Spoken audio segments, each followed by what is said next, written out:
கிளம்பு.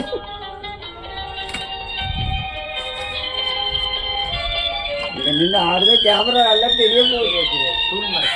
தெரியாது.